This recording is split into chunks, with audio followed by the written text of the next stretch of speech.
Hello, this is Hamlet from the Guild Elitist Jerks on the server Melganis, narrating a time challenge mode run of Scholomance. First note that all five of us look like Professor Slate. We have the polyformic acid potion buff on us. If everyone in your group doesn't have a vial, just run through the normal mode before starting any serious gold run to get the buff. It lasts for an hour and persists through death, so it's pretty convenient. I'm going to say at the outset that we finished this run with a lot of time to spare. Scholomance is in some ways one of the easiest challenge modes. It has some more threatening encounters in it than Gate of the Setting Sun, but it also has more time leeway than any other challenge mode. You can fight trash at a somewhat normal pace and still get the gold, rather than multi-pulling all the trash very aggressively like in some other zones. This video will show off some more aggressive tactics you can use for significant time savings, but you likely won't need to use all of them in order to get a gold. Onto the run itself. These Risen Guards put a dispellable debuff on someone that increases damage taken. It's not too bad here, but important to keep in mind if you fight one during the Instructor Chill Heart encounter. It makes healing a little harder. Other than that, all they do is a mild dot. Knowing how to pull Chill Heart is important. The moment she aggroes, she despawns everything in the room except for Risen Guards as long as they're not in combat. So someone has to hit her with a ranged attack as you're jumping off the ledge before you body pull the Acolyte right underneath you. She has two important abilities to watch out for. Frigid Grasp, which you just saw appear under me. It's a Shadowfisher type ability that you have to move out of before it pops or it'll kill you. And then Ice Wrath, which you just saw appear on me now, which continuously damages anyone standing near you. But you even see that shaman to my left is safe. It's a pretty small radius. You can see a Risen Guard patrolling on the left of the screen. There's another one on the right, so the group has this maybe 15-yard wide safe strip to stand in. But as you can see, there's enough room for 3 or 4 people to stand at range, not stand on top of each other, and everyone having a couple yards to move if they get grasp under them. We used Bloodlust here, so it would be back up for Lily and Voss. I also DPS through Phase 1 because it's easy to heal. Phase 2 tends to have a lot more damage going out once these books are flying around. Somebody also aggroed the Risen Guard on the left. You have to be careful with pets at the transition because they'll run off once the boss dies. You may actually consider killing that guard for mob count purposes, which I'll discuss more later, but this is a pretty awkward time. If you look at where the ranged DPS is standing, it's a mostly safe spot. There's one firebook that goes by roughly every 15 seconds, so you can either take one hit if your HP is fine or dodge out of the way. Here it is coming back again. It passed us on the right, turned around, and then comes back up on the left. That's where it goes every time. With that boss fight over, we're still in combat with the Risen Guard, which is no big deal. Our tank has already gone up ahead to pull the next one in the hallway so we can fight both of them. If you were pulling it intentionally for mob count purposes, you'd probably pull it now and just start DPSing both at the same time. That would also give your healer a combat break. This time around, I'm in combat continuously from the beginning of the zone until all the way after Jandis, and it winds up being a bit of a strain. I'd even used my first Innervate very early in the zone on the first trash mob, so it'd be back up again for Jandis in case that happened. Coming up in the next room are 5 candlestick mages, which are dangerous, and a bunch of much easier mobs. Pulling everything at once, especially if you still have a Risen Guard, makes for a pretty challenging trash pull. We chose to fight 2 mages while finishing off the Risen Guard, and then the other 3 mages. Mages put a dispellable dot on people called Skin Like Wax, and just in general do a lot of damage with their main nuke. We use our stun rotation on it here. You can see Remorseless Winter, and then there'll be a cap totem after. We actually should have used one on this set and then one on the next set. This room's not so bad when you do it in 2 separate pulls though, and again, the leeway to do that is one of the reasons this zone is not so strenuous as some of the others. We're going to finish off the Risen Guard at just about the same time as the first 2 Candlestick Mages. You probably want to DPS down the Risen Guard a little before entering this room because it has more HP than the other mobs. Brittle Skeletons have very little HP by the way. They should all die instantly, but if any wind up beating on you, just make sure DPS turns around and kills them. Over here near Jandis, you'll get a reanimated corpse also. It doesn't do very much. You can finish these off and take a combat break before Jandis if you'd like, but she's not very hard to heal. We generally pulled 1 or 2 Candlestick Mages into her because her Death Knight likes to use Dark Simulacrum on her Wondrous Rapidity spell. It does quite a lot of DPS in its own right, and it also finishes off any remaining trash mobs. I'm fine on mana here, since like I mentioned before, my Innervate just came back up. I also haven't used a mana potion. If I got confident in never needing it, I would probably have used a DPS potion during my Heart of the Wild at Chillheart. Outside of the image phases, Jandis is a very easy fight. Obviously people have to dodge Wondrous Rapidity, although watch for tanks who are trying to abuse Vengeance. That's often useful in challenge modes. Heal off people who get hit by Gravity Flux, although it really shouldn't be threatening since nobody's taking damage from anything else. The interesting part of this fight, of course, is being able to find the correct Jandis during the image phases. If your DPS is good at doing that, then there's actually very little healing required even during those. The bulk of the damage you take during the image phases is the explosion that happens when they kill an incorrect one. You can see that happen right here. It's a lot of damage, but it should be fine as long as it's only one at a time. It shouldn't be a problem once your DPS gets comfortable knowing how to find the correct Jandis quickly. Other than those explosions, the damage that pulses out constantly during this phase is pretty mild. It drains my mana here, but as you'll see, the two remaining normal phases and then the one image phase where they find the right Jandis on the first try wind up taking almost nothing to heal. As far as finding the correct Jandis, as the healer I can't profess any great knowledge here. The best tool that I know of is a series of macros you can find on Wowhead on the page for the heroic achievement at this boss. It's called Attention to Detail. In one of the comments, I'm sure it'll always be the top comment on that page, there are a few macros.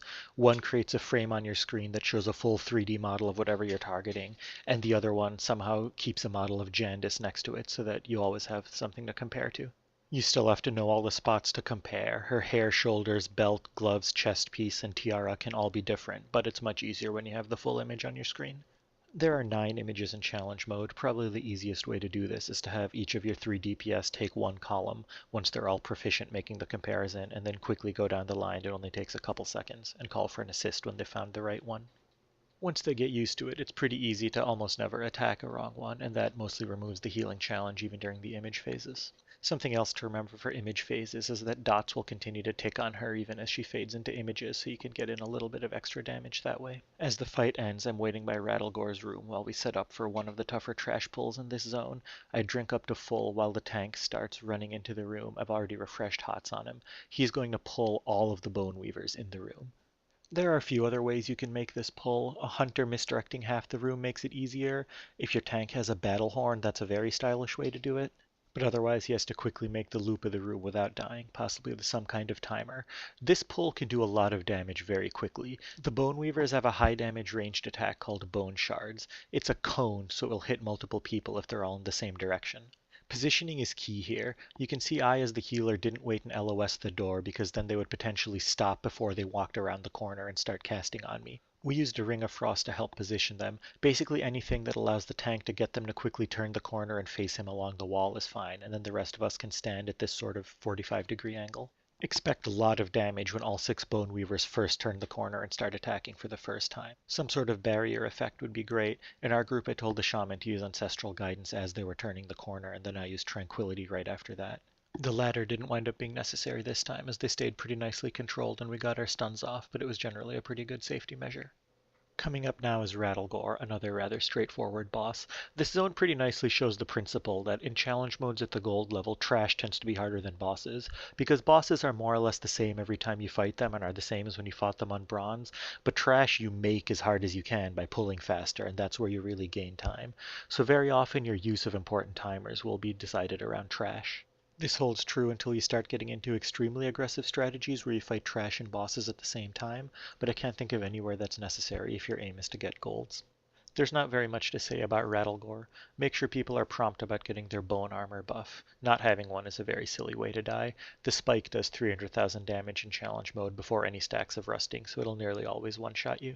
Don't cut it close on that. I'm not sure it works every time if you try to click the bone pile right as the spike is flying at you, and there's no reason to cut it that close. It's quite easy to get one. You can probably add a little bit of DPS uptime by having a plan for resetting his rusting stacks that doesn't involve someone other than the tank taunting. That way nobody has to stop DPS. In this fight we wind up resetting his stacks twice. I'm going to guess that can pretty easily be worked down to once with a little planning. But again, though, it's not necessarily worth using important timers in order to let your tank stay in there longer because they're going to be much more useful if you can use them to clear the upcoming trash room more quickly. I spend quite a lot of my time DPSing in this encounter as it is, although I don't use Heart of the Wild here because I'm saving it for the Lillian Voss skip. While we wait for Rattlegore to finish, I'll talk about planning out the next room. It has 20 mobs in it, 16 Crestanovian Carvers and 4 Flesh Horrors. We currently have 15 mobs killed, and that includes one extra Risen Guard we pulled in Chillheart's room, so we're going to clear out the entire next room and then be done with trash. Of the various routes you might consider for gold, this one is quite fast because it doesn't require fighting any of the board students in Professor Slate's room, but it's somewhat harder because pulling the entirety of the next room at once is a very aggressive pull. It's the most ambitious thing you're going to see us do during this video. If you don't want to learn that pull in order to get your gold, then you can skip 5 mobs, probably 4 in the upcoming room, and the 1 extra Risen Guard we pulled at the beginning, since Risen Guards are very high HP mobs. Then you pull 1 pack of 5 board students in Professor Slate's room. You'll have ample time to do that, especially if you make use of the Lillian Voss skip that you'll see in a few minutes. The key to this room is that the Crestanovian carvers have a damage taken debuff. It spreads and stacks onto any number of nearby carvers whenever one dies, so the more you have clumped up at once as you DPS them, the greater of a multiplicative effect you're going to have. So you want to gather as many of them as you can handle using all your cooldowns, and no matter what, don't kill all of the carvers in the front half of the room before you pull the ones you're going to fight in the back half of the room, because then you lose your debuff stack. Here you can see us getting the entire room at once, but it's fine to slow it down a little. We used important survivability cooldowns like Shield Wall and Iron Bark as he's gathering. We also used mobility cooldowns. I should actually have Stampeded right before shifting into tree form. The moment they're gathered, we start our stun rotation. Here's Remorseless Winter followed by Capacitor Totem, and there's also an Army of the Dead coming out. The flesh horrors aren't going to die until the meat crafts die, and we're just AoEing them down along with everything else. This would actually be another nice place to use a G91 Land Shark for an uncapped AoE hit. As soon as the stun rotation wears off, we have to start kiting. What I didn't mention before is that the blood debuff on the Crestanovian carvers also increases their damage done, so once you start stacking it up by killing piles of them near each other, your tank is going to have to start moving out. Our DPS is a little low here because we hadn't practiced this too many times. They should really be starting to die around when the stuns are wearing off, and then your tank starts kiting immediately after that. Our tank here nicks this table as he's turning the corner while kiting and instantaneously dies, which immediately causes the Death Knight to die as well. It's fine though, most of them are dead and the others are going to die very rapidly. Watch out that everyone in your group is probably going to get a little bit of a lag spike as 99 debuffs jump across the last few mobs. It might actually be a good idea to have the DPS focus one or two carvers while the tank is running around gathering, get them to low HP, and then make sure to finish them off right after the mobs are clumped to start the spreading faster.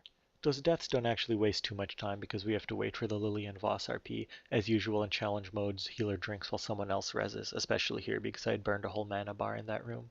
Now, the goal at Lily and Voss is to try to skip phases 2 and 3 entirely by DPSing her all the way down during the transition to phase 2. The transition starts at about 58% and you have to get her to about 1% and you're going to have about 30 seconds. You'll have to save all your timers for the transition with the exception of DPS potions, which you can't use since we'll be using invis potions immediately afterwards. If you can't do it, you can still get gold, but you'll have to use some of the more aggressive tactics elsewhere in the zone. If you can do it, you'll have ample time to do the rest of the zone carefully. It doesn't actually require incredible DPS, a little bit of practice on the timing can go a long way. She uses this Death's Grasp 30 seconds into the fight. If you can transition her before she finishes the cast, it's ideal. It may be very doable if your healer respects to DPS or you pre-pot for the fight, but we didn't find it worth the trouble here. We just set up a controlled transition in an empty corner of the room as soon as she was done. The transition is going to start at just about 58%. Anyone in the group who has dots and debuffs that use a GCD and anything else they want to use in preparation, they should load up before 60, so that the moment she hits 58, people are already casting their hard nukes on her. We started our Bloodlust during that period as well, and I use Heart of the Wild. You want to make sure that all of your high DPS abilities are already going when she starts moving. The reason we tank her in a corner as we set up for that is that we gain the extra few seconds she takes to walk to the center. When your boss mod shows the alert for the Unleashed Anguish buff, you have about 10 seconds to go. The fight will end when you get her to 1%. This actually saves so much time that if you can't do it without DPS potions, I would just use the potions, skip 5 mobs like I described earlier, and then use the time while you wait for the potion cooldown to kill 5 bored students at the beginning of this room. You won't see any bored students in this video, but they're pretty straightforward. They do some AoE, so don't clump, watch for spikes on your tank, and use your usual stuns. Start this invis run as soon as you're out of combat with Lillian, make sure everyone checks that. Otherwise, this invis run is trivial. It's a very short distance. Somebody has to open the door out of the room, which drops them out of invis, but if they press up against the door when they do it, they won't aggro anything. Darkmaster Gandling himself can be a somewhat long fight, and there are a couple things to watch out for. Most of the time, he just chain casts an Incinerate spell on the tank, which does a medium amount of damage and requires continuous healing. He'll occasionally immolate the tank, and you just be ready to dispel that off immediately, and then the damage intake doesn't change. The only interesting thing that happens is when the tank or healer gets sent into a study room, Gandling will stop casting and spend the entire duration channeling Rise, which continuously summons failed students. Failed students explode for a huge amount of damage 8 seconds after appearing. There are 2 ways of dealing with them. The first would be to have everyone stand on the boss and do continuous AoE DPS during the Rise channel, such that each failed student is guaranteed to die within 8 seconds. The other is what you see here, which is to have DPS at this spot on the ledge, make sure to get aggro on each one as it appears. They will run up the stairs and around the top balcony and will time out and explode before they reach us. Doing it this way, melee DPS just have to be careful with things like Howling Blast that'll prevent them from aggroing onto the ranged. The mechanic for healers getting ourselves out of these rooms is that the fresh test subjects are bombs. You detonate them by dispelling them. It takes 2 hits to kill any of the targets. Unfortunately, I couldn't get them all clumped for the first one, so that means there's some left alive after the second one, and then I have to wait out a third dispel cooldown before I can get them all dead. That's fine, though it still gets me out of the room pretty quickly. However, something extremely unfortunate happens right here, which is the moment I kill the last ones, turn around and run through the open door, there's a pack of failed students exploding right in front of me. This is something I'd never seen happen to myself or anyone else in any practice run, so I just wasn't even thinking about it. In the future, I'll just have to remember to take note in the rare case I get sent to that specific room and be very careful coming out of it. Fortunately for us, it's not a wipe, but it's still a huge hassle and it ruins our time on the boss. The elemental shaman has to heal for quite a while and do 0 DPS, and the tank is taking a lot of damage because nobody can dispel as incinerate. The death knight has to take a little time to build up RP and then run all the way up here trying to find me. This was further complicated by the fact that he was having mumble issues today and couldn't talk to anybody, which caused various hiccups at other points in the run. With everything sort of put back together, all told, we lost about 30 seconds taking care of that freak accident.